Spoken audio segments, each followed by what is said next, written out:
നടുവേദന ഇന്ന് ഒരുപാട് ആൾക്കാർ ഫേസ് ചെയ്യുന്ന ഒരു പ്രശ്നമാണ്. അത് സ്പെഷ്യലി ഇപ്പോഴത്തെ ലൈഫ് സ്റ്റൈലും നമ്മളുടെ ഫുഡ് ഹാബിറ്റ്സും അതുപോലെ തന്നെ ജോലിയുടെ സ്വഭാവം, നമ്മൾ ഇരിക്കുന്ന പോസ്ചറിലുള്ള അഭാവങ്ങൾ, അപ്പം ഇതെല്ലാം ഒരുപാട് പേർക്ക് നടുവേദന അനുഭവപ്പെടുന്നുണ്ട്.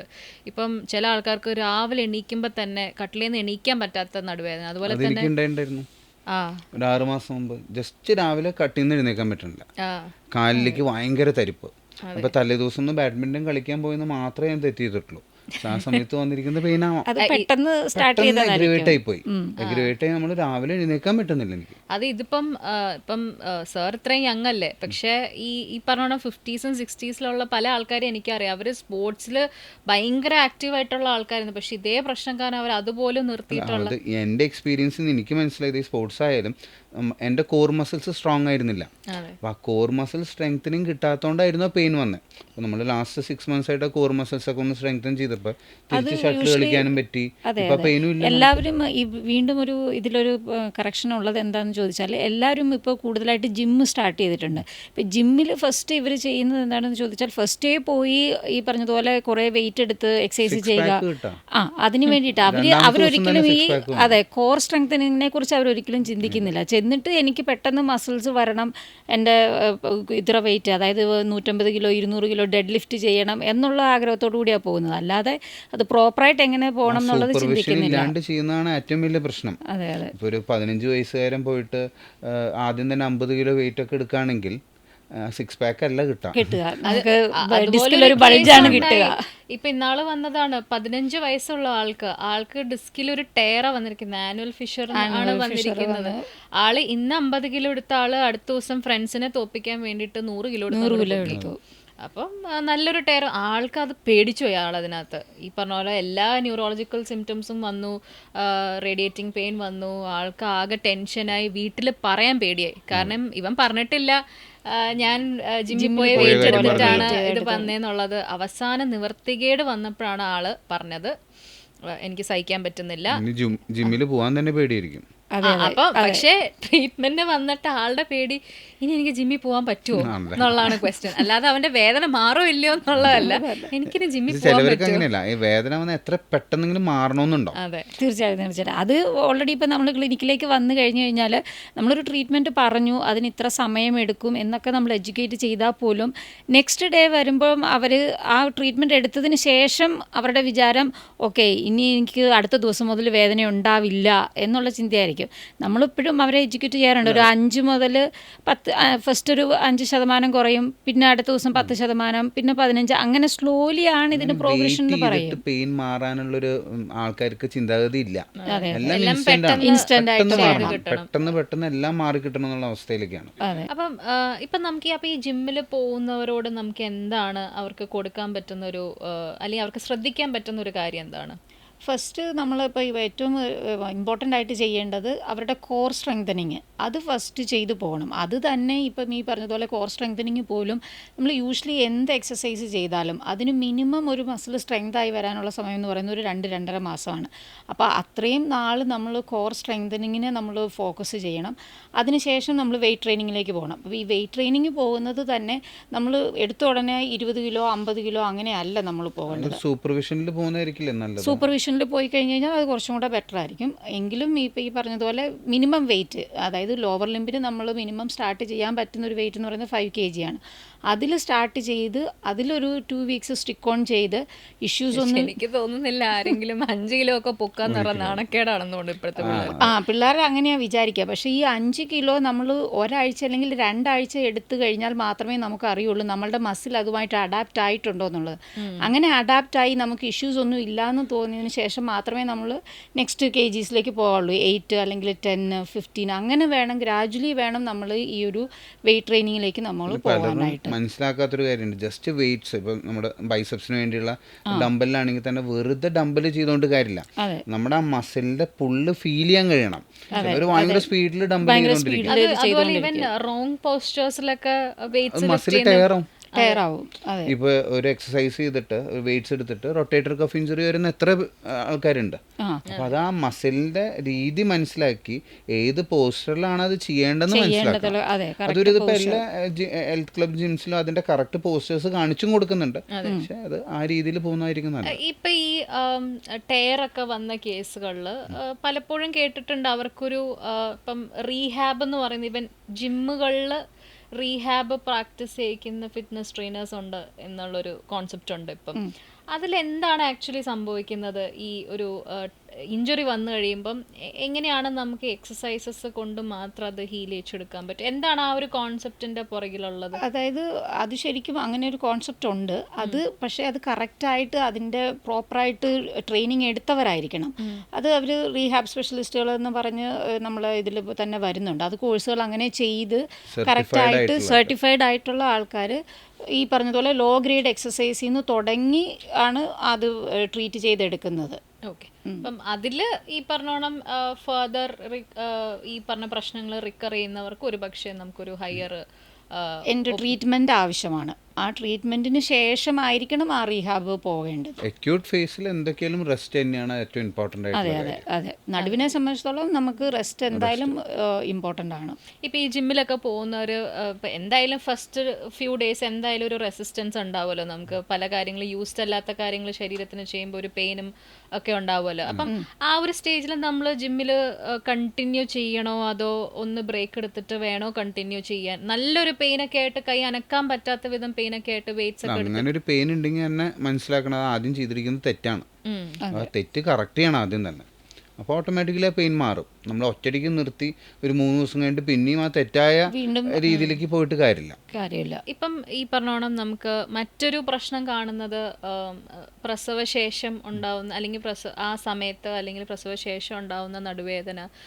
ഇപ്പം ചിലർ പറഞ്ഞു കേട്ടിട്ടുണ്ട് കൊച്ചിനെ ഒന്നും എടുക്കാൻ പോലും തോന്നുന്നില്ല, കൊച്ചിനെ എടുക്കുമ്പോൾ തന്നെ കുഞ്ഞൊന്നും എടുക്കാൻ പറ്റുന്നില്ല എന്നുള്ള ഇതൊക്കെ. അപ്പം അതിന് വെരി ഇമ്പോർട്ടൻ്റ് ഒരു കാര്യം ഇപ്പോൾ അതായത് പ്രഗ്നൻസി ആകുമ്പോഴത്തേക്കിനും എന്താ സംഭവിക്കുന്നത് ചോദിച്ചാൽ നമ്മളുടെ ഈ കോർ മസിലുകളെന്ന് പറയുന്നില്ലേ, അത് ശരിക്കും നല്ല രീതിയിൽ വീക്കനാവും. അതായത് നമ്മളുടെ വയറ് വലുതാകുന്നതിനനുസരിച്ച് ആ മസിലുകൾ അയഞ്ഞു കൊടുത്തേ പറ്റുള്ളൂ. അപ്പോൾ ഈ പറഞ്ഞതുപോലെ അത് നല്ലപോലെ വീക്കായിട്ടുണ്ടാവും. ഇപ്പം നമ്മളുടെ യൂഷ്വലി ഇപ്പം നാട്ടു രീതി അനുസരിച്ച് എങ്ങനെയാണെന്ന് ചോദിച്ചാൽ പ്രസവശേഷം 3 മാസം അനങ്ങുകയേ ചെയ്യരുത്, അനങ്ങാതെ കിടന്നോണം എന്നാണ് പറയുക. പക്ഷേ അപ്പോൾ എന്താ സംഭവിക്കുന്നത് വെച്ചാൽ ഓൾറെഡി നമ്മളുടെ മസിലുകൾ വീക്കാണ്. അതിനുശേഷം ഈ റെസ്റ്റ് പീരീഡും കൂടെ കഴിയുമ്പോൾ ഒട്ടും ബലമുണ്ടാവില്ല. ആ ബലമില്ലാതിരിക്കുന്ന ഒരവസ്ഥയിൽ വന്നിട്ട് നമ്മൾ ഈ വെയിറ്റ് എടുക്കുമ്പോഴത്തേക്കിനുമാണ് നമ്മൾക്ക് നടുവിന് ഇഷ്യൂസ് ഉണ്ടാകുന്നത്. ബിഫോർ ഡെലിവറി നമ്മൾ എക്സസൈസുകൾ ചെയ്യും. തീർച്ചയായിട്ടും ബിഫോർ ഡെലിവറിയും എക്സസൈസ് ഉണ്ട്, ആഫ്റ്റർ ഡെലിവറിയും എക്സസൈസ് ഉണ്ട്. ആഫ്റ്റർ ഡെലിവറി ശരിക്കും പറഞ്ഞാൽ വളരെയധികം ഇമ്പോർട്ടൻ്റ് ആയിട്ട് ചെയ്യേണ്ട കാര്യമാണ്. അങ്ങനെ ചെയ്തെങ്കിലേ നമ്മൾക്ക് ഇപ്പം മിക്കവർക്കും ഡെലിവറിക്ക് ശേഷം യൂറിനറി ഇഷ്യൂസൊക്കെ ഉണ്ടാവുമല്ലോ, അതായത് ഇൻകോണ്ടിനൻസ് പോലെ ഫീൽ ചെയ്യുള്ളൂ. അപ്പോൾ ആ ഇൻകോണ്ടിനൻസ് ചിരിക്കുമ്പോഴൊക്കെ മൂത്രം പോകുന്നെന്ന് പറഞ്ഞ് കേട്ടിട്ടില്ലേ. അപ്പോൾ ആ അവസ്ഥകളൊക്കെ ഒഴിവാക്കാൻ വേണ്ടിയിട്ട് നമ്മൾ എക്സസൈസ് പ്രത്യേകമായിട്ടും പോകേണ്ടതാണ്. പിന്നെ ഈ കുഞ്ഞിനെ എടുക്കുന്നത് നമ്മൾ പുറം രാജ്യങ്ങളിലൊക്കെ ശരിക്കും പറഞ്ഞാൽ ഈ പറഞ്ഞ പ്രീനാറ്റൽ ഫിസിയോതെറപ്പി എന്ന് പറയും. ആ സമയത്ത് അവർക്ക് ഡംബൽസ് കൊടുത്ത് ഈ പറഞ്ഞതുപോലെ അവരുടെ മസിലുകൾ ട്രെയിൻ ചെയ്യും. നമ്മളുടെ ഇതിലാണെങ്കിൽ അയ്യോ വെയിറ്റ് എടുക്കാൻ പാടില്ല, അനങ്ങാൻ പാടില്ല എന്നുള്ള രീതിയിൽ പറയും. അത് ശരിക്കും പറഞ്ഞാൽ ആ ഒരു ട്രെൻഡ് മാറി വരണം. ഇപ്പോൾ ശരിക്കും പറഞ്ഞാൽ ഒരു 2 വീക്സിനുള്ളിൽ തന്നെ നമ്മളുടെ എക്സസൈസുകൾ, കോർ സ്ട്രെങ്തനിങ് എക്സസൈസുകൾ നമ്മൾ സ്റ്റാർട്ട് ചെയ്ത് കഴിഞ്ഞു കഴിഞ്ഞാൽ ഈ പറയുന്ന പോലെ ഡെലിവറിക്ക് ശേഷമുള്ള നടുവേദനയല്ല ആയിക്കോട്ടെ, ഈ പറഞ്ഞ പോലെ യൂറിനറി ഇൻകോണ്ടൻസ് അങ്ങനെയുള്ള സംഭവങ്ങളെല്ലാം തന്നെ നമുക്ക് നല്ല രീതിയിൽ മാറ്റിയെടുക്കാൻ തന്നെ. നമ്മൾ ഇത്രയും നേരം നമ്മൾ കോർ മസിൽസ് എന്ന് ഒരുപാട് സംസാരിച്ചു. പക്ഷേ ഇത് ഈ വീഡിയോ ഒക്കെ കാണുന്നവർക്ക് എന്താണ് ഈ കോർ മസിൽസ് എന്നൊന്ന് പറഞ്ഞു കൊടുക്കണ്ടേ നമുക്ക്? തീർച്ചയായിട്ടും നമ്മുടെ ബാക്കിലുള്ള പാരാസ്പൈനൽ മസിൽസ് അല്ലെങ്കിൽ നമ്മുടെ നട്ടിലേക്ക് സപ്പോർട്ട് കൊടുക്കുന്ന മസിൽസിനെയാണ് കോർ മസിൽസ് എന്ന് പറയുന്നത്. ഈവൻ നമ്മുടെ ലോവർ ലിംബിലേക്കുള്ള മസിൽസിനെയും കോർ മസിൽസ് എന്ന് പറയുന്നത്. കോർ മസിൽസ് അതായത് നമ്മുടെ പിന്നെ പെൽവിക് ഫ്ലോർ, ആ പെൽവിക് ഫ്ലോർ മസിലാണ് വളരെ ഇമ്പോർട്ടൻ്റ് ആയിട്ട് നമ്മൾ കോർ മസിൽസ്. ഫസ്റ്റ് നമ്മൾ ആ പെൽവിക് ഫ്ലോർ മസിൽസിനെയാണ് നമ്മൾ കോൺസെൻട്രേറ്റ് ചെയ്യുന്നത്. അത് നമ്മളുടെ നടുവിൻ്റെ അവിടുന്ന് നമ്മളുടെ ആ ജെനിറ്റൽ ഓർഗനിലേക്ക് കണക്ട് ചെയ്യുന്ന അവിടെ ആ ഭാഗത്തുള്ള മസിലുകളാണ് നമ്മൾ കോർ മസിൽസിനായിട്ട്, അതായത് ഈ പെൽവിക് ഫ്ലോർ മസിലായിട്ട് നമ്മൾ കൺസിഡർ ചെയ്യുന്നത്. മനസ്സിലായി. അപ്പോൾ ഇനി ഒരു നടുവേദന നടുവേദന ഇപ്പം പലർക്കും ഈ ഡിസ്കിന് അകൽച്ച എന്നൊക്കെ പലവരും നമ്മളുടെ ഒ പിയിൽ വരുന്ന എല്ലാ പേഷ്യൻസും പറയുന്നത് എൻ്റെ ഡിസ്ക് തെറ്റിയെന്നാണ്. ഓൾറെഡി അവരുടെ കോമൺ ടേമാണ് ഡിസ്കിന് പെയിൻ. ഈ ഡിസ്കിനല്ല പെയിൻ. അത് പലർക്കും മനസ്സിലാവാത്തൊരു പോയിന്റാണ്. നടുവേദന തന്നെ നടുവിലുള്ള വേദനയുണ്ട്, കാലിലേക്കുള്ള വേദനയുണ്ട്. കാലിലേക്കുള്ള വേദനയാണ് ഡിസ്കോജനിക് എന്ന് വെച്ചാൽ ഡിസ്ക് ബൾജ് ചെയ്ത് ഞരമ്പുകളിനെ കംപ്രസ് ചെയ്യുമ്പോൾ വരുന്ന പെയിൻ, അല്ലെങ്കിൽ സയാറ്റിക്ക. അതിനാണ് ഡീറ്റെയിൽഡ് ഇവാലുവേഷൻ കൂടുതലും വേണ്ടത്. നമ്മൾ നടുവേദനയ്ക്ക് നമ്മളൊരു ബാക്ക് സ്പാസം, പെട്ടെന്ന് കുമ്പിടുമ്പോൾ നമുക്ക് നടുവലങ്ങുന്നു, ആ സമയത്തൊക്കെ നമുക്കൊന്ന് റെസ്റ്റ് കൊടുത്ത് ഒരു ആൻറ്റി ഇൻഫ്ലമേറ്ററി ഒക്കെ കൊടുത്താൽ മാറും. കാലിലേക്ക് വരുന്ന പെയിൻ അതൊരു റെഡ് ഫ്ലാഗ് സൈനാണ്. നമ്മളൊന്ന് എല്ലാം ചെയ്യണം. ഒരു ഡോക്ടറിനെ കൺസൾട്ട് ചെയ്യാം, എന്നിട്ട് ഒരു ഫിസിയോതെറാപ്പി കൺസൾട്ടേഷൻ എടുക്കാം, ഡീറ്റെയിൽഡ് ആയിട്ടുള്ളൊരു എക്സ്റേ, ആവശ്യമുണ്ടെങ്കിൽ ഒരു MRI. അത് വളരെ ഇമ്പോർട്ടൻ്റ് ആയൊരു കാര്യം. അതെ അതെ അതെ. ഇത് ഇപ്പം എനിക്ക് തോന്നുന്നു നമ്മളുടെ ഈ ഇരിപ്പിൻ്റെ രീതിയൊന്നും ശരിയല്ലാത്തതുകൊണ്ടും ഒക്കെ എനിക്ക് തോന്നുന്നു ഇപ്പം പണ്ട് 50-60 വയസ്സിൽ കണ്ടവർക്കൊക്കെ ഇപ്പം എനിക്ക് തോന്നുന്നു 27 വയസ്സിലുള്ള പേഷ്യൻസ് പോലും നമ്മുടെ അടുത്ത് ട്രീറ്റ്മെൻറ്റ് വരുന്നുണ്ട്. അതിന് ഇപ്പം ഈ പറഞ്ഞ മുമ്പ് പറഞ്ഞതുപോലെ നമ്മളുടെ ജോലി ഒരു പ്രധാന ഒരു ഘടകമാണ്. അതായത് ഇപ്പോൾ കൂടുതലും ആൾക്കാർ കണ്ടിന്യൂസ് ആയിട്ട് ഇരുന്ന് ജോലി ചെയ്യുന്ന ആൾക്കാരാണ്. ടെക്കീസൊക്കെ ഇപ്പോൾ ഈ പറഞ്ഞ അല്ലെങ്കിൽ ഡ്രൈവേഴ്സ്, അവരൊക്കെയും ഈ പറഞ്ഞതുപോലെ കണ്ടിന്യൂസ് ഇരുന്ന് വർക്ക് ചെയ്യുക. ഇപ്പം നമ്മൾ റിസർച്ച് പ്രകാരമൊക്കെ പറയുകയാണെന്നുണ്ടെന്നുണ്ടെങ്കിൽ ഈ ഡിസ്കിന് എടുക്കാൻ പറ്റുന്ന ഒരു പ്രഷറിൻ്റെ മാക്സിമം ടൈം എന്ന് പറയുന്നത് ഒരു 20 അല്ലെങ്കിൽ 25 മിനിറ്റാണ്. അതിനുശേഷം അത് എന്തായാലും ബൾജായി തുടങ്ങും. അപ്പോൾ അത് നമ്മളൊരു അഡ്വൈസ് ആയിട്ട് പറയാറുണ്ട്. അതായത് ഈ ഇരുന്ന് വർക്ക് ചെയ്യുന്ന ആൾക്കാരോട് പ്രത്യേകം ഒരു 20-25 മിനിറ്റ് കഴിയുമ്പോൾ 1 മിനിറ്റ് നേരത്തേക്കെങ്കിലും ഒന്ന് എഴുന്നേൽക്കുക. എഴുന്നേറ്റിട്ട് വീണ്ടും ഇരുന്നിക്കുമ്പോൾ അടുത്ത ഒരു 20 മിനിറ്റും കൂടെ എടുക്കാനുള്ള ഗ്യാപ്പ്, ഫോക്കസ് വിട്ടു പോവോന്ന്, വർക്ക് ഫോക്കസ് എല്ലാം പോവോന്നുള്ളൊരു പേടി കാരണം പല ആൾക്കാരും അത് ശ്രദ്ധിക്കാറുണ്ടല്ലോ. ഓർക്കാൻ തന്നെ സമയത്ത് വളരെ ഇമ്പോർട്ടൻ്റ് ആയിട്ട്. അല്ലാന്നുണ്ടെങ്കിൽ ഇപ്പൊ തന്നെ നമ്മളിപ്പോൾ കഴിഞ്ഞ പ്രാവശ്യം നമ്മൾ പോയപ്പോൾ അവർക്ക് നമ്മൾ പഠിപ്പിച്ചു കൊടുത്തില്ലേ ചെയർ യോഗ എങ്ങനെ ചെയ്യാം എന്നുള്ളത്.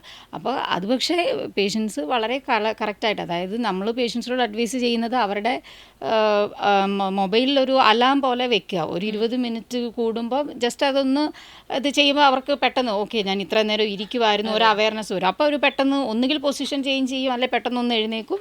അപ്പോൾ ആ ഒരു റിലീഫ് വരും. അങ്ങനെ മാത്രമേ നമുക്കിതിനെ കൂടുതൽ ബുദ്ധിമുട്ടുകളിലേക്ക് കൊണ്ടുപോകാതെ നമുക്ക് പ്രിവെൻറ്റ് ചെയ്ത് നിർത്താൻ പറ്റൂ. പിന്നെ പണ്ട് ഈ MRI ഒക്കെ വളരെ കുറവായിരുന്നില്ലേ. ഇപ്പൊ എല്ലാവരും MRI എടുക്കുമ്പോൾ ഒരു എല്ലാവർക്കും ബൾജ് ഉണ്ട്.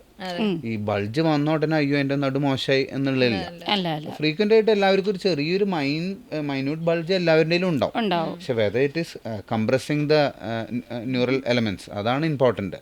അല്ലാതെ ബൾജ് വന്നപ്പോഴേക്കും നമ്മൾ യൂഷ്വലി ഇപ്പം ഈ പറഞ്ഞ പോലെ പേഷ്യൻസ് വരുമ്പോൾ അവരുടെ സിംറ്റം കേട്ട് നമ്മൾ അവരെ അസസ് ചെയ്ത് വരുമ്പോഴാണ് നമുക്കറിയാൻ പറ്റുക ഇത് ശരിക്കും ഈ ഡിസ്ക് ബൾജ് കൊണ്ട് തന്നെയാണോ ഇവരുടെ ഇഷ്യൂ വന്നിരിക്കുന്നത്, അതോ മസിലിൻ്റെ ഒരു പെയിൻ മാത്രമേ ഉള്ളൂ, അല്ലെങ്കിൽ മസിൽ സ്റ്റിഫ്നെസ് കൊണ്ടാണോ, അങ്ങനെയുള്ളത് നമുക്ക് ക്ലിനിക്കൽ എക്സാമിനേഷൻ ചെയ്യുമ്പോൾ അത് നമുക്ക് കുറച്ചും കൂടെ അത് നമുക്ക് കറക്റ്റ് ഡയഗ്നോസിസിലേക്ക് നമുക്ക് വരാൻ പറ്റും. അതിൽ നമുക്ക് ഇത് എന്തായാലും നെർവിനൊരു നല്ല കംപ്രഷൻ ഉണ്ടാക്കുന്നുണ്ടെന്ന് തോന്നുമ്പോൾ മാത്രമായിരിക്കും നമ്മൾ MRI എടുക്കാൻ പറയുക പേഷ്യൻറ്റിന്.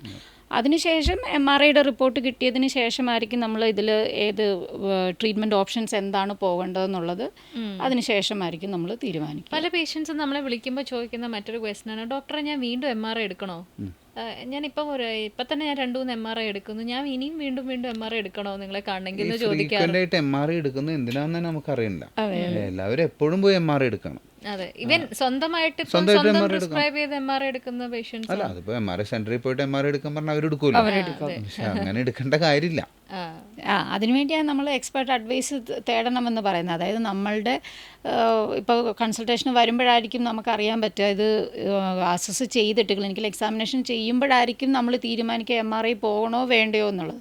അപ്പോൾ മുമ്പ് എടുത്തിട്ടുള്ള, ഇപ്പോൾ ചിലരാണെന്നുണ്ടെങ്കിൽ 2 വർഷം മുമ്പുള്ള MRI ആയിരിക്കും, പക്ഷെ ആ MRIയിൽ വേറെ ചേഞ്ചസ് ആയിരിക്കും, പക്ഷെ ആ ഒരു സിംറ്റം ആയിരിക്കില്ല ചിലപ്പോൾ പ്രസൻറ്റ് ഇപ്പോൾ വരുമ്പോൾ ഉണ്ടായിരിക്കുക. അപ്പോൾ ഇപ്പോൾ വരുന്ന സിംറ്റത്തിനനുസരിച്ച് എന്തെങ്കിലും ചേഞ്ചസ് വന്നിട്ടുണ്ടോ എന്നറിയാൻ ചിലപ്പോൾ നമ്മൾ MRI പറയും. പക്ഷെ അത് നമ്മൾ എക്സ്പേർട്സിന് മാത്രമേ അറിയൂ ഗൂഗിളിലാണല്ലോ ഇപ്പൊ എല്ലാ ട്രീറ്റ്മെന്റും ഉള്ളത്. അപ്പൊ അത് അത് അറ്റ് സം പോയിന്റ് അത് ഡേഞ്ചറസും ആണ്. കാരണം എനിക്ക് ഓർമ്മയുണ്ട് നമ്മുടെ മാത്യു ഡോക്ടറിന്റെ അടുത്ത് ഒരു പേഷ്യന്റ് വന്നിട്ട്, ഡോക്ടർ എനിക്ക് സെർവൈക്കൽ സ്പോണ്ടിലോസിസ് ആണെന്ന് പറഞ്ഞിട്ട് പേഷ്യന്റ് വന്നു. അപ്പൊ ഡോക്ടർ പറഞ്ഞു അത് ഞാൻ ഡിസൈഡ് ചെയ്യാം, നിങ്ങളുടെ ബുദ്ധിമുട്ട് എന്താണെന്ന് പറയും. എന്റെ അടുത്ത് വന്നിട്ട് ഡിസ്ക് ബൾജ് ഉണ്ട്, ഒന്ന് ഡിസ്കെക്ടമി ചെയ്താൽ കൊള്ളാന്ന് തോന്നുന്നു എന്ന് പറയും. അപ്പൊ ഈ പേഷ്യൻസ് ഒക്കെ ഡിസ്കെക്ടമി ഒക്കെ അത്ര കോമൺ ആയിട്ടാണ് ചോദിക്കുന്നത്. കോമൺ ആയിട്ട് കുറെ മെഡിക്കൽ ടേംസ് പലരും നമ്മളോട് ഇവൻ നമുക്ക് CREയിലേക്ക് നമുക്ക് കോൾസ് വരുമ്പം ഇങ്ങനത്തെ ചില ടേംസ് അവർ സംസാരിക്കാറുണ്ട്. നമ്മൾ ഭയങ്കര അത്ഭുതത്തോടെയാണ് അതൊക്കെ കാണുന്നത്. അത്ര അവയർനെസ് ആളുകളുടെ ഇടയിലേക്ക് ചെന്നിട്ടുണ്ട് ഓവർ ദ പീരിയഡ്. പണ്ട് ഓപ്പൺ ചെയ്തിട്ടായിരുന്നല്ലോ ഇപ്പൊ കിയോൾ സർജറീസ്. അപ്പൊ എല്ലാവർക്കും അതൊരു ട്രെൻഡിലേക്ക് മാറാണ്. എൻഡോസ്കോപ്പിക് ഡിസ്കെക്ടമി എല്ലാത്തിനും അതിൻ്റെതായ പ്രോൺസ് ആൻഡ് കോൺസ് ഉണ്ട്. അപ്പൊ അത് മനസ്സിലാക്കി ചെയ്യണം. അല്ലാണ്ട് ഒരു എൻഡോസ്കോപ്പി ചെയ്യുന്നുണ്ട് അവിടെ പോയി എൻഡോസ്കോപ്പി ചെയ്യാം. എന്ത് സ്റ്റേജ് ആണ്? അതെ, നമുക്ക് അങ്ങനെ ഒരു കേസ് വന്നിട്ടുണ്ടായിരുന്നു. അതായത് ഓൾറെഡി ആ പേഷ്യൻറ്റിനോട് സർജറി അഡ്വൈസ് ചെയ്തിരുന്നതാണ്. പക്ഷേ ഈ പേഷ്യൻറ്റ് സെർച്ച് ചെയ്ത് എവിടെയാണ് നല്ല ഡോക്ടർ, അതും പ്രത്യേകിച്ച് PIVD ഏത് ഇതിൽ ചെയ്യുന്നു എന്നുള്ളത് നോക്കി അവർ കുറച്ച് നാൾ വെയിറ്റ് ചെയ്തിരുന്നു. അവർക്ക് അപ്പോയിൻമെൻറ്റ് കിട്ടാനായിട്ടൊരു 3-4 മാസം എടുത്തു. ആ സമയം കൊണ്ട് ഇവരുടെ കാലിലെ മസിലിന് പാരലിസിസ് ആയി തുടങ്ങിയിട്ടുണ്ടായിരുന്നു. അത് കഴിഞ്ഞിട്ട് സർജറി ചെയ്തിട്ടും അത് തിരിച്ചു വന്നില്ല. അത് കാരണം ആ സമയം കൊണ്ട് അത് കോംപ്രമൈസ് ആയി കഴിഞ്ഞു. അത് കഴിഞ്ഞ് നമ്മൾ എൻ്റെ അടുക്കിലേക്ക് വന്നിട്ട് ഇതുപോലെ ഇത് ക്ലിയർ ആകുന്നില്ല, ഇത് നമുക്ക് ട്രീറ്റ് ചെയ്ത് റെഡിയാക്കാൻ പറ്റുമോ എന്ന് ചോദിച്ചു. അപ്പം ഞാൻ പറഞ്ഞു ഒരിക്കലും ഇല്ല, നിങ്ങളത് ആ ഡോക്ടർ പറഞ്ഞ സമയത്ത് സർജറി ചെയ്തിരുന്നെങ്കിൽ അത് നമുക്ക് തിരിച്ചു കൊണ്ടുവരാൻ പറ്റുമായിരുന്നു. നിങ്ങൾ അത്രയും സമയം വെയിറ്റ് ചെയ്തപ്പോൾ ആ മസിലിൻ്റെ പവർ ലോസ് ആയിപ്പോയി, അത് കഴിഞ്ഞുപോയി, അതിനെ ഇനി നമുക്ക് ഒന്നും ചെയ്ത് നമുക്ക് തിരിച്ചു കൊണ്ടുവരാൻ പറ്റില്ല എന്ന് പറഞ്ഞു. അപ്പോൾ ഇവർ ഇതിങ്ങനെ സെർച്ച് ചെയ്തുകൊണ്ടിരിക്കുകയാണ് ഓരോരുത്തരും, എന്താണ് ഇത്, അല്ലെങ്കിൽ അത് ആരാണ് അത്ര പെർഫെക്റ്റ് ആയിട്ട് ചെയ്യുന്നത്, എത്ര സർജറി ചെയ്തവരാണ് അവർ, അതിലെത്ര സക്സസ് ആയിട്ടുള്ളതിന് ശേഷമാണ് എന്നുള്ളത് ഇങ്ങനെ സെർച്ച് ചെയ്യുമ്പോൾ നമ്മളുടെ ടൈമാണ് കഴിഞ്ഞു പോവുക. അപ്പോൾ ആ സമയത്തിൽ ചില സ്ട്രക്ചേഴ്സിനുണ്ടാകുന്ന ഒരു ചേഞ്ചസ് നമുക്ക് ഒരിക്കലും തിരിച്ചു കൊണ്ടുവരാൻ പറ്റില്ല. പക്ഷേ ഏർലി സ്റ്റേജസിലൊക്കെ കറക്റ്റ് സമയത്ത് ഡയഗ്നോസ് ചെയ്ത് അതിന് ആപ്റ്റ് ആയിട്ടൊരു ട്രീറ്റ്മെന്റ് ഒരുപക്ഷെ അന്നേരം പോയിരുന്നുവെങ്കിൽ ഇങ്ങനത്തെ അതിപ്പോഴും നടക്കുന്നുണ്ട്. അതായത് ഇപ്പോൾ നമ്മൾക്ക് ഇപ്പോൾ ആസ് എ ഫിസിയോതെറാപ്പിസ്റ്റ് ഇപ്പോൾ നമുക്കിപ്പോൾ കുറച്ച് ഇന്നോവേറ്റീവ് ആയിട്ടുള്ള ടെക്നോളജീസ്, അഡ്വാൻസ്ഡ് ആയിട്ടുള്ള ട്രീറ്റ്മെൻറ്റുകളുണ്ട്. പക്ഷെ അത് ചെയ്യാൻ പറ്റുന്ന ഒരു സ്റ്റേജ് ഉണ്ട്. ഇപ്പോൾ ആ സ്റ്റേജ് നമ്മൾ അഡ്വൈസ് ചെയ്യുമ്പം ഇവർ പറയും ഞാനൊന്ന് ആലോചിച്ചിട്ട് വരട്ടെ, അല്ലെങ്കിൽ എനിക്ക് ഇപ്പോൾ ജോലി തിരക്കിൽ എനിക്ക് ഇത്ര ദിവസം സ്പെയർ ചെയ്യാൻ പറ്റില്ല എന്ന് പറഞ്ഞിട്ട് പോകും. അപ്പം നമ്മൾ ചില പേഷ്യൻസ് നമ്മൾ ഈ സമയം കൂടുതൽ പറയുമ്പോ സ്ഥലം പേര് ഞാൻ പറയുന്നില്ല, അവിടെ പോയി ചവിട്ടി കഴിഞ്ഞ് ഒരു ദിവസം കൊണ്ട് നടു ശരിയാവുന്നുണ്ടെന്ന് ഒരു ദിവസം എടുക്കുള്ളൂ. ചവിട്ടാൻ പോണവരുണ്ട്, വലിയ എക്സ്പെൻസീവ് ഇല്ല. പക്ഷെ ചിലവർ പാരലൈസ്ഡ് ആയിട്ട് തിരിച്ചു വരുന്നവരുണ്ടല്ലോ. അങ്ങനത്തെ അത്രയും ഒരു സെൻസിറ്റീവ് ആയിട്ടുള്ള ഒരു ശരീരഭാഗത്തെയാണ് നമ്മൾ ഇങ്ങനെയൊക്കെ ഡീൽ ചെയ്യുന്നതെന്നുള്ളൊരു കാര്യം പലവരും ചിന്തിക്കുന്നില്ല എന്നുള്ളതാണ്. അതിന് ഇത്രയും സമയം വേണം എന്നുള്ളതും അവർ പേഷ്യൻസിന് ഉൾക്കൊള്ളാൻ പറ്റുന്നില്ല. എത്ര നാളുകൾ കൊണ്ടാണല്ലേ ഈ ഒരു ഇഷ്യൂ വന്നത്. ഈ ഡിസ്ക് ബൾജ് ആവാനുള്ള കാരണം എന്താണെന്ന് മനസ്സിലാക്കണം. അതിപ്പോ ചിലപ്പോൾ തേയ്മാനം കാരണമാവും, ഫെസറ്റ് ജോയിന്റ് ആർത്രൈറ്റിസ്, എല്ലും തമ്മിൽ കൂട്ടിമുട്ടുമ്പോഴാണല്ലോ ഡിസ്ക് പുറത്തേക്ക് ചാടുന്നത്. ഇപ്പൊ ഒരു ബലൂണിനെ മോളിൽ നിന്നും അടിയിൽ നിന്നും പ്രസ് ചെയ്യുമ്പോൾ ബലൂൺ സൈഡിലേക്ക് പോകും. സൈഡിലേക്ക് പോയി പ്രഷർ കൂടി വരുമ്പോൾ ബലൂൺ പൊട്ടിപ്പോകുന്നു. അപ്പൊ ഈ സൈഡിലേക്ക് പോകുമ്പോൾ അവിടെയുള്ള ഞരമ്പുകളിലാണ് ഇത് കോംപ്രമൈസ് ചെയ്യുന്നത്. അപ്പൊ എന്തുകൊണ്ടാണ് അത് പ്രസ് ആയെന്ന് മനസ്സിലാക്കണം ആദ്യം. അതിനെ കറക്റ്റ് ചെയ്യാനാണ് നോക്കേണ്ടത്. ഇപ്പോൾ പോയി പെട്ടെന്ന് പോയി ഡിസ്കെക്ടമി ചെയ്തു. ഇപ്പോൾ എത്ര പേഷ്യൻസിന് ഡിസ്കെക്ടമിക്ക് എതിരെ ഒന്നുമല്ല, എന്നാലും എത്ര പേഷ്യൻസ് 2-3 പ്രാവശ്യം ചെയ്യുന്നുണ്ട്. റിപ്പീറ്റഡ് ആയിട്ട് ചെയ്യേണ്ടതായിട്ട് വരുന്നുണ്ട്. അപ്പം എന്താണ് നമുക്ക് ഇപ്പം എല്ലാവർക്കും അറിയാൻ ആഗ്രഹമുള്ളൊരു കാര്യമാണ്, എന്താണ് നമുക്കിതിനൊരു എല്ലാവരുടെയും ആഗ്രഹമാണ്. അതായത് നടുവേന എന്ന് പറഞ്ഞൊരു സാധനം ആർക്കും കൊണ്ടുനടക്കാൻ താല്പര്യമില്ല, അതൊരു പാരസൈറ്റ് പോലെയാണെന്നാണ് ചിലർ പറയുന്നത്. വർഷങ്ങളായിട്ട് ഇത് കൊണ്ടുപോകണം. എന്താണ് ഒരു ലോങ് ടേം സൊല്യൂഷൻ എന്നുള്ളത് അറിയാൻ എല്ലാവർക്കും ആഗ്രഹമുണ്ടാവും. എന്താണ് ഇപ്പം ഒരുപാട് അഡ്വാൻസ്മെൻറ്റ്സ് വന്നിട്ടുണ്ട്, നമ്മൾ പല ട്രീറ്റ്മെൻറ്റ് നെയിംസ് പുതിയതായിട്ട് കേൾക്കുന്നുണ്ട്. എന്താണ് ആ ഒരു ട്രീറ്റ്മെൻറ്റ് എന്നുള്ളത് മാമിനൊന്ന് പറയാൻ പറ്റുമോ? അതായത് ഇപ്പോൾ എന്നോട് ചോദിക്കുകയാണെന്നുണ്ടെങ്കിൽ നമുക്ക് നോൺ സർജിക്കലായിട്ട് ഇപ്പോൾ ഈ ഡിസ്ക് ബൾജിന് എന്താണ് ട്രീറ്റ്മെൻറ്റ് എന്നുള്ളത്, അത് സ്പൈനൽ ഡീകംപ്രഷൻ തെറപ്പി എന്ന് പറയും. അതായത് ഈ സ്പൈനൽ ഡീകംപ്രഷൻ തെറപ്പിയുടെ ഒരു മേന്മയല്ലെന്നുണ്ടെങ്കിൽ അത് എന്താണ് നമുക്ക് ചെയ്യാൻ പറ്റുന്നതെന്ന് ചോദിച്ചാൽ, മുമ്പ് നമ്മൾ ഈ ഡിസ്ക് ബൾജിന് നമ്മൾ വെയിറ്റ് ഇട്ട് കിടക്കുക എന്ന് പറഞ്ഞൊരു ട്രീറ്റ്മെൻറ്റ് ഉണ്ടായിരുന്നു. അതുണ്ടായിരുന്നു. അതെ, അതെ. അന്ന് ഇപ്പോൾ ഈ പറഞ്ഞ അതിൻ്റെ ഒരു അഡ്വാൻസ്ഡ് വേർഷൻ എന്ന് വേണമെങ്കിൽ പറയാം നമ്മുടെ ഈ സ്പൈനൽ ഡീകംപ്രഷൻ തെറപ്പി. അത് പക്ഷേ ഇപ്പോൾ ആ ഡീകംപ്രഷൻ തെറപ്പി എന്ന് പറയുന്നത് ഒരു കമ്പ്യൂട്ടറൈസ്ഡ് മെഷീൻ ഉപയോഗിച്ചാണ് ചെയ്യുന്നത്. അപ്പോൾ അതിൻ്റെ ഒരു ഇത് എങ്ങനെയാണെന്ന് ചോദിച്ചാൽ അത് നമ്മൾ പേഷ്യൻറ്റിൻ്റെ ഹൈറ്റും വെയ്റ്റും അനുസരിച്ചുള്ള ഒരു ഫോഴ്സാണ് അതിൽ സെലക്ട് ചെയ്യുക. അപ്പോൾ ആ ഫോഴ്സ് നമ്മൾ ഗ്രാജുവലി ഒരു 15 ദിവസം അല്ലെങ്കിൽ 20-25 ദിവസം വരെയുള്ള സെഷൻസ് ആയിട്ട് കൊടുക്കുമ്പോൾ അത് ഈ പറയുന്ന പോലെ അതൊരു ഡിസ്ട്രാക്ഷൻ കൊടുക്കും, നമ്മുടെ സ്പൈനൽ ഡിസ്കുകളിൽ ഒരു ഡിസ്ട്രാക്ഷൻ കൊടുക്കും. എന്താണ് ഡിസ്ട്രാക്ഷൻ എന്ന് പറയുമ്പം? അത് ഡിസ്ട്രാക്ഷൻ എന്ന് പറയുമ്പം അതിലൊരു സ്പേസ് ക്രിയേഷനാണ്. അതായത് ഈ രണ്ട് വെർട്ടിബ്രാസിന് നടുവിലാണല്ലോ നമ്മൾ ഡിസ്ക് ഇരിക്കുന്നത്. അപ്പോൾ ഈ ഡിസ്കിലുള്ള ഒരു കംപ്രഷൻ അല്ലെങ്കിൽ ആ പ്രഷറിനെ ഒന്ന് റിലീവ് ചെയ്യാൻ വേണ്ടി നമ്മൾ ഇതിനെ ഒന്ന് പുള്ളി ചെയ്യുകയാണ് ചെയ്യുക. അപ്പോൾ അത് ആ എക്സാക്റ്റ് ഫോഴ്സ് കൊടുത്ത് നമ്മളത് പുള്ളി ചെയ്യുമ്പോൾ അതിൽ വരുന്ന ആ ഒരു ഡിസ്ട്രാക്ഷൻ കൊണ്ട് ആ ഡിസ്കിലെ പ്രഷർ റിലീവ് ആകും. ഓക്കെ, ആ പ്രഷർ റിലീവ് ആകുന്ന കൂട്ടത്തിൽ തന്നെ ഈ ഡീകംപ്രഷനുള്ള മറ്റൊരു കോമ്പണൻ്റാണ് നെഗറ്റീവ് പ്രഷർ എന്ന് പറയും. ആ നെഗറ്റീവ് പ്രഷർ കൊടുത്ത് നമ്മൾ ഈ ഡിസ്കിനെ റീപൊസിഷൻ ചെയ്യാനാണ് ശ്രമിക്കുക. അപ്പോൾ ഇത് തള്ളി വന്ന ആ ഡിസ്ക് കുറേശ്ശെയായി ഇതിനുള്ളിലേക്ക് റീപൊസിഷൻ ആകും.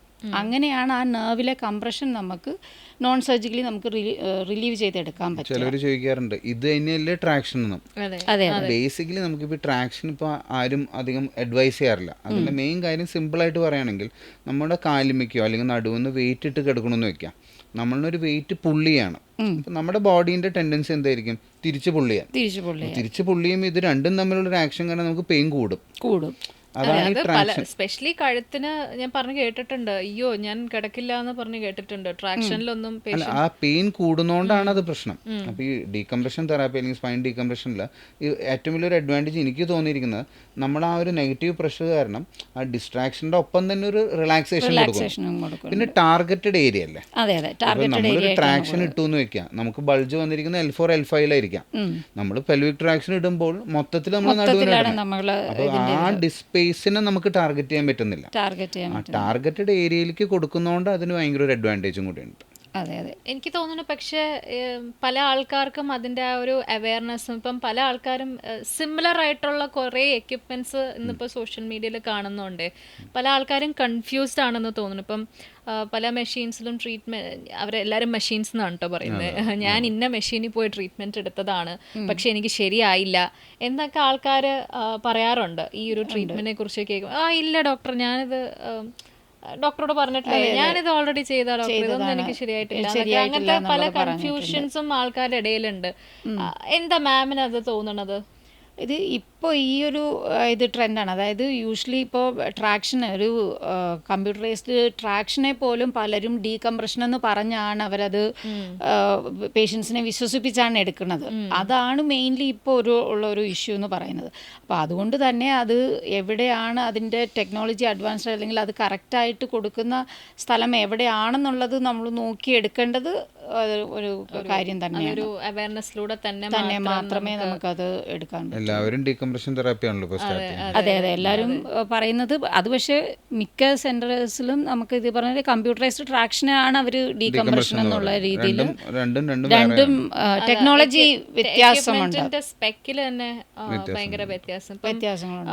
ഇപ്പം ഈ പറയുന്ന മാനുവൽസിൽ കാണാം, ഇപ്പം നെഗറ്റീവ് പ്രഷർ എന്ന് പറയുന്ന കോമ്പോണന്റ്. നെഗറ്റീവ് പ്രഷർ എന്തോ അത് ക്ലിയർ ആക്കാൻ പറ്റുമോ? എന്താണ് നെഗറ്റീവ് പ്രഷർ കൊണ്ട് ഉദ്ദേശിച്ചത്? അതായത് നെഗറ്റീവ് പ്രഷർ എന്ന് പറയുന്നത് നമ്മളിപ്പോൾ ഡോക്ടർ പറഞ്ഞില്ലേ, നമ്മൾ ഒരു ഫോഴ്സ് കൊടുത്ത് ഇതിനെ ഡിസ്ട്രാക്റ്റ് ചെയ്യുമ്പോൾ നമ്മുടെ മസിൽസ് അതിനെ ഒപ്പോസ് ചെയ്യുന്നു എന്ന് പറഞ്ഞില്ലേ. അപ്പോൾ ആ ഒപ്പോസ് ചെയ്യുമ്പം അവിടെ ആ മസിൽസിൽ ഒരു പോസിറ്റീവ് പ്രഷറാണ് ക്രിയേറ്റ് ചെയ്യുക. ഓക്കെ, അപ്പോൾ ഈ ഡീകംപ്രഷനിൽ പക്ഷേ എന്താ ചെയ്യുന്നതെന്ന് ചോദിച്ചാൽ നമ്മളിപ്പോൾ ഒരു ഫോഴ്സ് ഇടുകയാണ്, അതായത് മിനിമം ഇപ്പോൾ ഒരു 5 kg നമ്മൾ ഇടുകയാണെന്നുണ്ടെങ്കിൽ അത് ഫസ്റ്റ് ശരിക്കും പറഞ്ഞാൽ ഈ ഒരു 5 kg പുള്ളി ചെയ്യില്ല. ഇത് ഫസ്റ്റ് പുള്ളി ചെയ്യുന്നത് ഒരു 2.5 അല്ലെങ്കിൽ 3 kg ആയിരിക്കും പുള്ളി ചെയ്യുക. ആ പുള്ളി ചെയ്യുന്ന സമയം ഇതിനുള്ളിലെ സെൻസേഴ്സ് നമ്മളുടെ മസിലിന് ഈ 3 kg വരെ പോകാനുള്ള ഇത് ഉണ്ടോ എന്നുള്ളത് അത് സെൻസ് ചെയ്യും. അപ്പോൾ സെൻസ് ചെയ്യുമ്പം പേഷ്യൻറ്റിന് ആ ഫോഴ്സ് എടുക്കാൻ പറ്റുന്നില്ല എന്നുണ്ടെന്നുണ്ടെങ്കിൽ ആ സെൻസർ വർക്കായിട്ട് ഇത് അപ്പം തന്നെ അത് റിലാക്സ് ചെയ്യും. അപ്പോൾ അത് റിലാക്സ് ചെയ്യുമ്പം എന്താ സംഭവിക്കുന്നത് ചോദിച്ചാൽ ആ പ്രഷർ അവിടെ നെഗറ്റീവ് ആവുക, അത് വീണ്ടും പോസിറ്റീവിലേക്ക് പോകുന്നില്ല, അത് നെഗറ്റീവ് ആകും. അപ്പോൾ അതിനുശേഷം അത് എപ്പോൾ ആ മസിൽ റിലാക്സ് ആകുന്നോ അതിനുശേഷം ഇത് വീണ്ടും ഒരു പുള്ളു വരും. അത് ഇങ്ങനെ ഓൾട്ടർനേറ്റ് എന്താ പറയുക, ഒരു മിനിറ്റിൽ ഒരു 10-25 പ്രാവശ്യമെങ്കിലും ഇത് റിലാക്സ് ആകുകയും ഇത് സ്ട്രെച്ച് ചെയ്യുകയും ചെയ്യുന്നുണ്ട്. അപ്പോൾ അങ്ങനെ വരുമ്പോൾ ഇതിൽ പ്യുവർ ഡീകംപ്രഷൻ, അതായത് നമ്മൾ കൊടുക്കുന്ന ഈ 5 kg 3 kg എന്തും ആയിക്കോട്ടെ, അത് കറക്റ്റായിട്ട് ആ ഫോഴ്സ് കറക്റ്റായിട്ട് ആ 3 kg കൊടുത്ത് അതിനെ ഡിസ്ട്രാക്റ്റ് ചെയ്യാൻ പറ്റും. അപ്പോൾ അങ്ങനെ ഡിസ്ട്രാക്റ്റ് വരുമ്പോഴാണ് ആ ഡിസ്കിലുള്ള കംപ്രഷനെ നമുക്ക് കുറയ്ക്കാൻ പറ്റുന്നത്. ഈവൻ ഡിസ്കിന് ഒരു ഹൈഡ്രേഷൻ കിട്ടുന്നു. ഒരു ഹൈഡ്രേഷൻ, ഡീഹൈഡ്രേറ്റഡ് ഡിസ്ക് ആണ് പിന്നെയും പെയിൻ വരുത്തുന്നത്. ഹൈഡ്രേഷൻ കിട്ടുമ്പോൾ അപ്പോൾ നമ്മൾ ജലാംശം ഇംപ്രൂവ് ചെയ്യുക. അതായത് നമ്മൾ ഈ ഡിസ്ട്രാക്ഷൻ വരുമ്പം അപ്പോൾ ഇതിനുള്ളിൽ ഡിസ്കിനുള്ളിൽ നെഗറ്റീവ് പ്രഷർ ആയല്ലോ. അപ്പോൾ നെഗറ്റീവ് പ്രഷർ ആയി കഴിയുമ്പോൾ ഈ പുറമേ ഈ ഒരു എന്തായാലും അത് പോസിറ്റീവ് പ്രഷർ ആയിരിക്കും. അപ്പോൾ നമ്മുടെ ബോഡിയുടെ ഒരു നാച്ചുറൽ ടെൻഡൻസിയാണ് എവിടെ പ്രഷർ ഇല്ലാതിരിക്കുന്നോ അവിടേക്ക് ഈ പറയുന്നത് പോലെ കൂടുതലായിട്ട് കണ്ടൻസ്, അതായത് ഫ്ലൂയിഡ്സ് വന്ന് ഫില്ലാകുക എന്നുള്ള ഒരു ടെൻഡൻസി ഉണ്ട്. അപ്പോൾ ഈ പറഞ്ഞതുപോലെ ആ ഡിസ്കിനുള്ളിലേക്ക് ഒരു മിനിമം എമൗണ്ട് ഓഫ് ഇത് ഫ്ലൂയിഡ്സ് ഉള്ളിലേക്ക് പോകും. അങ്ങനെയാണ് അതിൻ്റെ ഹൈഡ്രേഷൻ നമുക്ക് കൂട്ടിക്കൊണ്ടുവരാനും അത് റിപ്പയർ ആകാൻ തുടങ്ങുന്നതും അപ്പോഴാണ്. ഇതൊക്കെ ആണെങ്കിലും സർജിക്കൽ ഇൻഡിക്കേറ്റഡ് കേസുകൾ സർജറി തന്നെയാണ് ചെയ്യേണ്ടത്. ആൾക്കാർക്ക് ഒരിക്കലും ഒരു തെറ്റിദ്ധാരണ ഉണ്ടാവരുത്.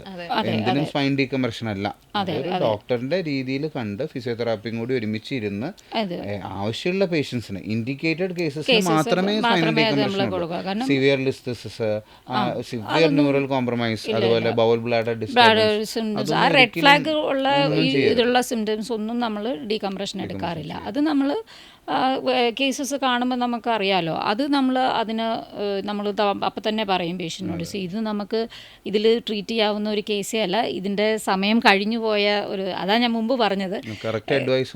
അതെ അതാണ് മുമ്പ് പറഞ്ഞത്. അതായത് ചില സമയത്ത് നമ്മൾ ട്രീറ്റ്മെൻറ്റിന് ആപ്റ്റായ സമയമുണ്ട്, ആ സമയം പക്ഷേ പേഷ്യൻറ്റിന് ആപ്റ്റായിരിക്കില്ല. പല കാരണങ്ങളും പറഞ്ഞവരത് ഒഴിവാകുമ്പോൾ അത് അടുത്ത സ്റ്റേജിലേക്ക് പോകും, അത് സർജറി കേസായിട്ട് മാറും. നമുക്ക് ഇപ്പം മാം ഇപ്പം പണ്ടത്തെ പ്രാക്ടീസും ഇപ്പം ഡോക്ടർ സംസാരിച്ചല്ലോ, ട്രാക്ഷൻ ആയിരുന്ന സമയത്ത് ഇപ്പം സർജറി വേണ്ടാന്ന് പറഞ്ഞാൽ ഒബ്വിയസ്ലി നമ്മുടെ ഓപ്ഷൻ ട്രാക്ഷൻസ് അല്ലെങ്കിൽ ബേസിക് ഫിസിയോതെറാപ്പിയിലേക്ക് പോകുക എന്നുള്ളതായിരുന്നു. അന്ന് കാലത്ത് ട്രീറ്റ് ചെയ്യുമ്പോഴും ഇപ്പോൾ ട്രീറ്റ് ചെയ്യുമ്പോഴും തമ്മിലുള്ള ഒരു വ്യത്യാസം എങ്ങനെയാണ് തോന്നുന്നത്? അതായത് മുമ്പെന്ന് പറയുമ്പോൾ നമുക്ക് ഈ പറഞ്ഞതുപോലെ ഈ ഉള്ള ട്രീറ്റ്മെൻറ്റുകളുടെ കൂടെ ഉള്ളൊരു ട്രീറ്റ്മെൻ്റ് ആയിട്ടാണ് നമ്മൾ കൂടുതലും ഫിസിയോതെറാപ്പി പോയിരുന്നത്.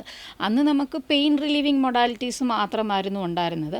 അപ്പോൾ ഈ പറഞ്ഞതുപോലെ മെഡിക്കേഷൻ്റെയൊക്കെ കൂടെ നമ്മൾ ഈ ഒരു പെയിൻ റിലീവിങ് ട്രീറ്റ്മെൻറ്റും അതിൻ്റെ കൂടെ എക്സസൈസും കൂടെ ചേർന്നാണ് നമ്മൾ ട്രീറ്റ് ചെയ്തിരുന്നത്.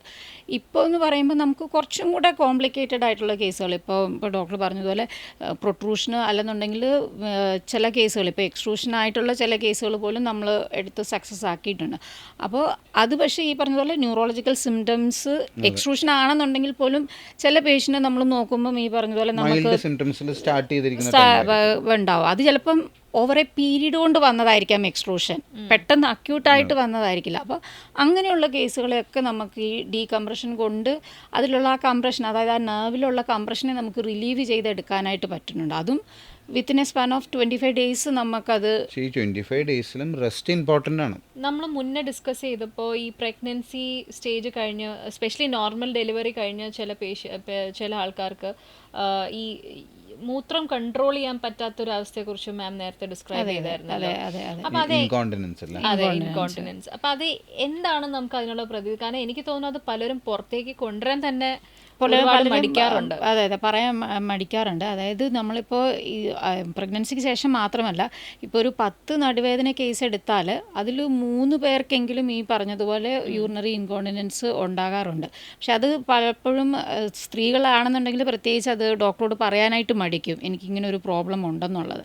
അപ്പോൾ അതിന് വേണ്ടി തന്നെ നമ്മൾക്ക് ഈ ഒരു സ്പൈനൽ കെയറിൽ നമ്മൾ അതും കൂടെ ആഡ് ചെയ്തിട്ടുണ്ട്. അതായത് നമ്മൾ ഈ യൂറിനറി ഇൻകോണ്ടിനൻസ് കൺട്രോൾ ചെയ്യാൻ വേണ്ടിയിട്ട് നമ്മൾ UH എന്ന് പറഞ്ഞൊരു പ്രോഗ്രാം നമ്മൾ കൊണ്ടുവന്നിട്ടുണ്ട്.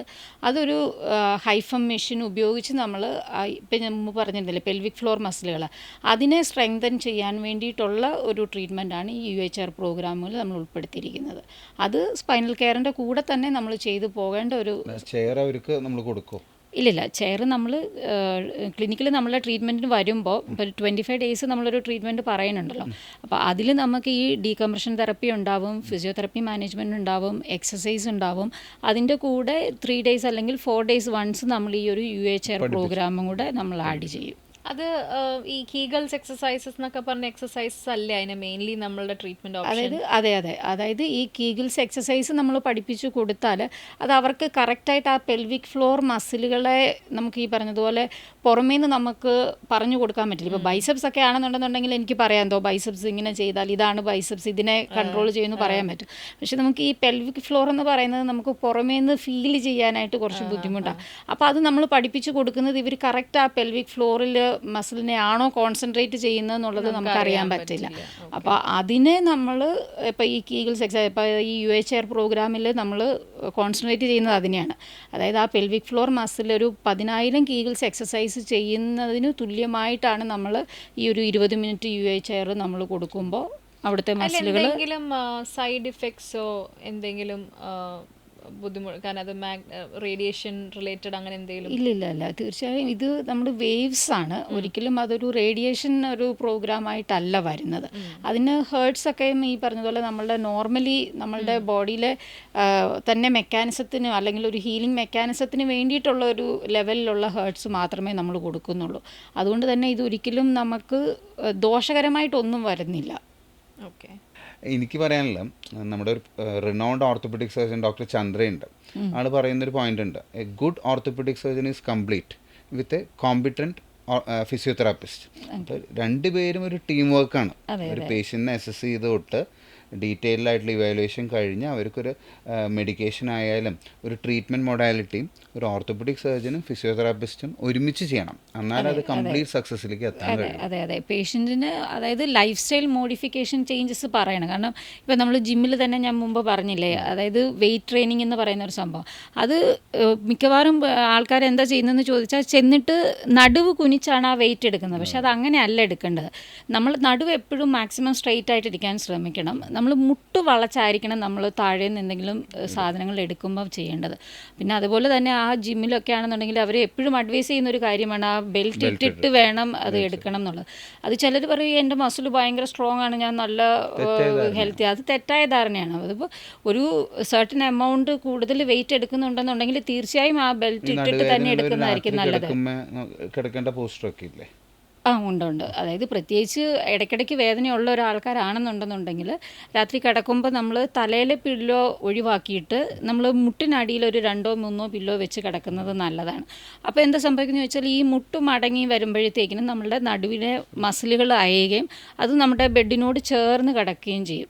അപ്പോൾ അത് കുറച്ചും കൂടെ നല്ല റിലാക്സ്ഡ് ഒരു പൊസിഷൻ, അതായത് ആ ഡിസ്കിലുള്ള പ്രഷർ കുറയാനായിട്ട് അത് ഹെൽപ്ഫുള്ളാണ്. പിന്നീട് ഒരു ഓൾട്ടർനേറ്റ് പൊസിഷൻ എന്ന് പറയുന്നത് നമ്മളിപ്പോൾ ഒരു സൈഡിലേക്ക് ചെരിഞ്ഞ് കിടക്കുന്നവരാണെന്നുണ്ടെങ്കിൽ നമ്മുടെ സൈഡിലൊരു പില്ലോ വെക്കുക, അതിന്മേൽ നമ്മുടെ മുകളിലിരിക്കുന്ന കാലെടുത്ത് മാക്സിമം മടക്കി കിടക്കുക. അപ്പോൾ അങ്ങനെ കിടക്കുമ്പോൾ നല്ലതുപോലെ ഡിസ്കിലെ പ്രഷർ കുറയാൻ സഹായിക്കും. ഇതൊക്കെ എല്ലാവരിലേക്കും ശരിക്കും എത്തേണ്ടതാണ്.